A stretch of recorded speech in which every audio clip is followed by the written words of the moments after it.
The HyperX Cloud II, coming in at a current price tag of $59.99. If at any point during the video you want to check out this exact same product, there's Amazon links below. But let's jump into the HyperX Cloud II. The build quality here is old school because, well, it is fairly an old headset at this point that's been updated, but it just works. There is a leather top band. The metal bands do wiggle a little bit, but unless you're gonna throw your headset around pretty violently, the build quality does seem like it would last quite a long time. And well, we have seen people keep their Cloud IIs for years because I think it's been out for 7 years, 8 years. Now, for the controls on the wire itself, there are actually quite a bit of controls, both with volume up and down for both the volume itself for the headset as well as the mic, essentially its sensitivity. Then you have a 7.1 on and off switch, which I will say the 7.1 most of the time does not work really well, so it's not really my go-to. And then you have a mic mute switch on the side. So tons of controls there, really like that. As for connectivity, well, firstly, this is fully wired. So this uses a non-detachable 3.5mm cable that you can plug into your console's controller or anything like that. You could plug it into your PC,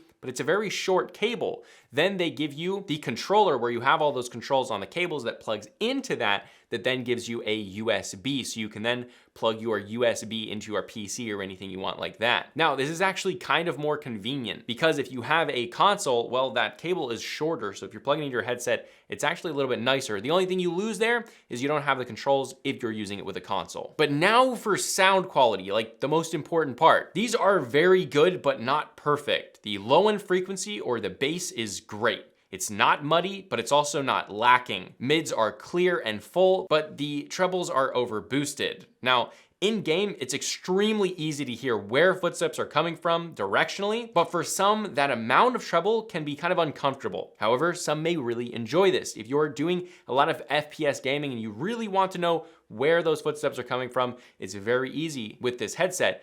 But again, listening to music does suffer a little bit because in some songs that treble can just be a little bit overbearing. Now, you can get like an aftermarket EQ and do all that stuff yourself and change the EQ. So it may not be a deal breaker to you, but for me, I would rather just pick a different headset because of that, as I like to listen to music on my headsets as well as game. Now, comfort here is pretty middle ground. They aren't super heavy, they aren't super light, and they don't press too hard against your head.